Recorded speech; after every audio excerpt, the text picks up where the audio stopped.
क्या लक्षद्वीप विकल्प बन सकता है? मालदीव को कितनी महंगी पड़ेगी भारत की नाराजगी? आइए जानने की कोशिश करते हैं। इस बात की शुरुआत 9 सितंबर 2023 की बात है, वहां से होती है जब मालदीव के राष्ट्रपति चुनाव में चीन समर्थक मोहम्मद मोइज्जू की जीत हुई थी। उन्होंने अपने पहले ही बयान में मालदीव से भारतीय सेना को हटाने का वादा दोहराया। उसी वक्त संकेत मिल गए थे कि नई सरकार में मालदीव और भारत के रिश्ते बिगड़ेंगे। बात है 7 जनवरी 2024 को मोहम्मद मोइज्जू बतौर राष्ट्रपति पहली बार चीन के आधिकारिक दौर पर रवाना हो रहे थे। तो 4 महीने पुरानी आशंका सच साबित हो रही। मालदीव के मंत्रियों की पीएम मोदी पर टिप्पणी से विवाद खड़ा हो गया है। भारत के विदेश मंत्रालय ने मालदीव के राजदूत इब्राहिम साहिब को तलब कर कड़ी आपत्ति जताई। मालदीव की कुल आबादी 5 लाख की है और इसका क्षेत्रफल लगभग 298 किलोमीटर स्क्वायर है, जो दिल्ली से भी 5 गुना छोटा देश है। राजधानी माले में देश की कुल आबादी 5 लाख का 40% लोग राजधानी में ही रहता है। मालदीव प्राकृतिक रूप से बेहद ही सुंदर 1200 द्वीपों का एक समूह है। मालदीव एक मुस्लिम बहुल देश है। यहाँ लगभग 98.5% लोग मुस्लिम हैं। मालदीव की आधिकारिक भाषा दिवेही है, जो श्रीलंका की सिंहली भाषा जैसी। इसे अरबी की तरह दाएं से बाएं लिखा जाता है। पर्यटन देश की इकोनॉमी का प्रमुख आधार है। कई द्वीपों को खास तौर से पर्यटन के लिए तैयार किया गया है। पर्यटन कंपनियां मालदीव को एक ट्रॉपिकल स्वर्ग की तरह पेश करती है। यहाँ की करेंसी मालदीवियन रुफिया है, नॉट रुपया, रुफिया। मालदीव की इकोनॉमी टूरिज्म बेस्ड है, जिसका भारत सबसे बड़ा हिस्सेदार है। मालदीव की इकोनॉमी टूरिज्म पर डिपेंड करती है। यहाँ 70% नौकरियां टूरिज्म सेक्टर से पैदा होती है। इसमें 14% से 20% इनकम भारत से ही होती है। जब पूरी दुनिया कोरोना महामारी की वजह से आर्थिक तंगी से जूझ रही थी, भारत के 63,000 टूरिस्ट वहां गए हुए। पिछले 3 साल के आंकड़ों के मुताबिक कुल टूरिज्म में भारतीयों की हिस्सेदारी 15 से 25% रहती है। मालदीव में हर साल करीब 20 लाख लोग घूमने जाते हैं। इनमें भारत से 2021 में लगभग 3 लाख, 2022 में लगभग 2.5 लाख और 2023 में लगभग 2,10,000 टूरिस्ट मालदीव गए थे। दिल्ली में टूरिस्ट कंपनी चलाने वाले आनंद कुमार बताते हैं कि इस साल क्रिसमस और नए साल की छुट्टी मनाने वाले भारतीयों में से मालदीव जाने वाले की संख्या 30 से 50,000 के बीच रही होगी। ये वो सीजन होता है जब कुल संख्या के 30% लोग छुट्टियां मनाने मालदीव जाते। 2023 में 2.10 लाख भारतीय मालदीव घूमने पहुंचे। मालदीव जाने वाले टूरिस्ट में भारतीय सबसे ऊपर है। उसके बाद रूस का नंबर आता है, जो भारत के लगभग ही था। फिर चीन का नंबर आता है, जो 2.25 लाख के आसपास, और फिर यूनाइटेड किंगडम 1.5 लाख के आसपास लोग मालदीव घूमने आते हैं यूके से। मालदीव का हर चौथा टीचर इंडियन है और इन पर ही टिका है वहाँ का एजुकेशन सिस्टम। यूनिसेफ के एक रिपोर्ट के मुताबिक मालदीव में कुल 212 स्कूल हैं। इनमें 205 सरकारी। Impact and policy research institute की रिपोर्ट के अनुसार इनमें पढ़ाने वाले 25% टीचर इंडियन है। ये ज्यादातर हायर और मिडिल रैंक पर है। यदि मालदीव से ये टीचर हट जाएंगे तो उसका एजुकेशन सिस्टम बिगड़ सकता है। मालदीव में टीचर की नौकरी कर चुके केरल के कोरासलम निवासी VS अरविंद बताते हैं कि मेरी पारिवारिक मजबूरी थी, इसलिए मैं लौट आया। लेकिन सैकड़ों टीचर वहाँ हैं, वो वर्षों से वहाँ पढ़ा रहे हैं। हर साल वहाँ नए टीचर रिक्रूट हो रहे हैं। हर साल मालदीव की सरकार टीचरों की भर्ती के लिए भारतीयों के लिए दक्षिण के राज्यों में टेस्ट आयोजित करती है। अच्छा, मालदीव की सरकार साउथ इंडिया में टीचर का रिक्रूटमेंट के लिए टेस्ट का आयोजन करती है। चीन और दूसरे देशों के मुकाबले में ये टीचर उसे बेहद सस्ते पड़ते हैं। अच्छा, मालदीव में काम कर चुके ऐसे ही एक और टीचर तमिलनाडु के सेलम निवासी विजयन सेल्वन एस कार्तिक बताते हैं कि मालदीव में कई द्वीपों के बीच दूरी 100 किलोमीटर तक है। आधा दिन वहाँ रहने में आने जाने में चला जाता है। हमारे देश के कई भारतीय शिक्षक उसी द्वीप पर रहकर पढ़ा। वहाँ के बच्चों के लिए भारतीय लोग जाने पहचाने। मालदीव में मदद को तैनात है भारतीय सेना। अभी भारत में मेडिकल इवैक्यूएशन और हिंद महासागर में समुद्री निगरानी में मदद के लिए मालदीव को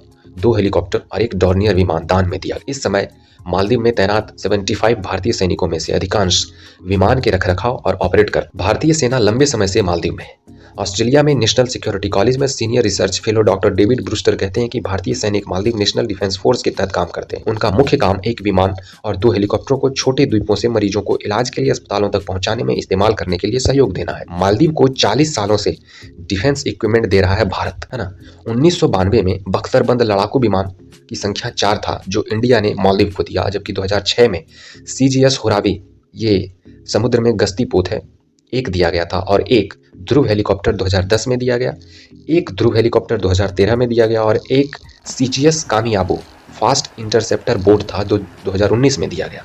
1 डॉर्नियर एयरक्राफ्ट 2020 में। 2022 से शुरू हुआ है 24 यूटिलिटी व्हीकल मालदीव को देना, जो अभी तक पहुंच नहीं पाया है। टोटल 24 का 24 अभी पहुंचा तो नहीं है, लेकिन 2022 में 24 यूटिलिटी व्हीकल देने का प्रस्ताव रखा गया है। 2 समुद्री एम्बुलेंस जनवरी 2023 में दिया गया है। एक लैंडिंग क्राफ्ट असॉल्ट शिप मई 2023 में दिया जा चुका है और एक फास्ट पेट्रोल वेसल सीजीएस हुरावी की जगह लेने के लिए मई 2023 में दिया गया है कि सीजीएस हुरावी यदि पुराना हो जाएगा, उसे रिटायर कर दिया जाएगा, तो उसकी जगह फास्ट पेट्रोल वेसल को रिक्रूट किया जाएगा। ये मई 2023 में एक दिया जा चुका है। मालदीव की जगह लक्षद्वीप को तरजीह देने का कैंपेन। पीएम मोदी ने 4 जनवरी को लक्षद्वीप के दौरे की तस्वीरें सोशल मीडिया पर शेयर की और भारतीयों को लक्षद्वीप आने को कहा था। पीएम मोदी के ट्वीट पर मौजूद सरकार में मंत्री स्यूना ने इसराइल को जोड़ते हुए निशाने पर लिया और लक्षद्वीप का भी मजाक उड़ाया। उनके अलावा मालदीव के नेता मालशा शरीफ और महजूम माजिद ने भी कमेंट किए। मालदीव के 3 नेताओं की पीएम मोदी पर टिप्पणी के बाद सोशल मीडिया पर एक कैंपेन चल रहा है। इसमें भारतीयों को मालदीव की बजाय लक्षद्वीप घूमने जाने की अपील की जा रही है। ये अपील अक्षय कुमार, सलमान खान और सचिन तेंदुलकर जैसे सेलिब्रिटीज ने भी की है। ईच माई ट्रिप ने मालदीव की सभी फ्लाइट बुकिंग कैंसिल कर दी है। ये होती है देश। लक्षद्वीप भारत का केंद्र शासित प्रदेश है। ये 36 छोटे छोटे द्वीपों का समूह है। केरल के कोच्चि से इनकी दूरी करीब 440 किलोमीटर है। यहाँ की कुल आबादी करीब 64,000 है, जिसमें 96% मुस्लिम है। यहाँ प्रमुख रूप से मलयालम भाषा बोली जाती है। हर साल करीब 25,000 पर्यटक लक्षद्वीप घूमने जाते हैं। यहाँ Kavaratti island, lighthouse, jetty site, मस्जिद, अगाटी, कदमत, बंगारम, थिन्नाकारा प्रमुख घूमने की जगह है। अगाटी में एक हवाई पट्टी है जहाँ कोच्चि से जाया जा सकता है। शिप से भी जाया जा सकता है। मालदीव की ही तरह लक्षद्वीप में भी सफेद रेत के बीच है जहाँ पे लोग घूमना पसंद करते हैं। मालदीव फिलहाल अकड़ में आ गया है चीन से सपोर्ट मिलने के कारण। शायद वो भूल गया है अपने पुराने इतिहास को, जब भारत कई बार उसे मदद करता आ रहा है और मदद करने के लिए भी तैयार है। ये पहला किस्सा है जब तख्तापलट बचाने के लिए भारत ने सेना भेजा था। 3 नवंबर 1988 की बात है। मालदीव के राष्ट्रपति ममून अब्दुल गयूम भारत दौरे पर आ रहे थे। निकल ही रहे थे कि उन्हें पता चला कि तख्तापलट होने वाला है। तमिल विद्रोही संगठन peoples liberation organisation of Tamil Eelam, जिसे शॉर्ट में लिट्टे कहा जाता है, इसकी मदद से वहां के कुछ लोगों ने बगावत कर दी। लिट्टे ने सरकारी इमारतों पर कब्जा कर लिया था। ये वहां का मुख्य रूप से एक क्षेत्रीय आतंकवादी संगठन है। मालदीव के राष्ट्रपति गयूम सेफ ने तुरंत भारत के प्रधानमंत्री राजीव गांधी से मदद मांगी। राजीव ने तुरंत सेना भेजी। मालदीव की सरकार को बचाने की मुहिम को भारत ने ऑपरेशन कैक्टस नाम दिया था। ये पहला किस्सा था। दूसरा कहानी यह है कि सुनामी के बाद रसद लेकर सबसे पहला विमान भारत का पहुंचा। 26 दिसंबर 2004 को मालदीव में आई सुनामी के बाद पीने के पानी का संकट आ गया था। भारत वो पहला देश था जिसका विमान रसद लेकर माले पहुंचा था।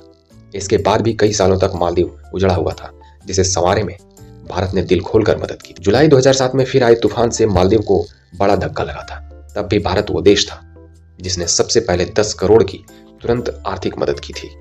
और तीसरा, कोरोना में तंगी हुई थी तो भारत ने आर्थिक मदद। कोरोना में टूरिस्ट बंद थे तो मालदीव आना जाना बंद था, वहां का इनकम बंद था, वहां का इकोनॉमी धीमा पड़ गया था। मालदीव की हालत खराब होती जा रही थी। उस समय मालदीव के राष्ट्रपति इब्राहिम मोहम्मद सोलेह ने प्रधानमंत्री नरेंद्र मोदी से माफी मांगी। मोदी ने मालदीव की आर्थिक मदद की थी। इब्राहिम मोहम्मद सोलेह ने कहा, पीएम नरेंद्र मोदी सरकार और भारत के लोगों का तहे दिल से शुक्रिया। उन्होंने मदद कर पड़ोसी होने की भावना और उदारता दिखाई है। मालदीव पहला देश था जिसे भारत ने अपने वहां निर्मित वैक्सीन भेजी थी। कोरोना का वैक्सीन जो भारत में बना था, मालदीव ही पहला देश था जहां भारत ने अपना देश निर्मित कोरोना का वैक्सीन भेजा था। इससे हुआ ये, मालदीव को मदद भी भेज दिए, हमारे वैक्सीन का टेस्टिंग भी हो गया, हमारे वैक्सीन को इंटरनेशनल लाइसेंस भी मिलने में मंजूरी मिल गई, जिसके कारण हम और भी देश को भेज पाए और हमारा कद ऊंचा हुआ। ये सारी चीजें भारत और लक्षद्वीप के बीच थी। आगे देखते हैं इसके बाद और क्या क्या होता है। तब तक के लिए बने रहिए आप हमारे साथ, और यदि यह जानकारी अच्छी लगी हो तो एक शेयर जरूर करें और लाइक के साथ अच्छा सा सब्सक्राइब। Thank you.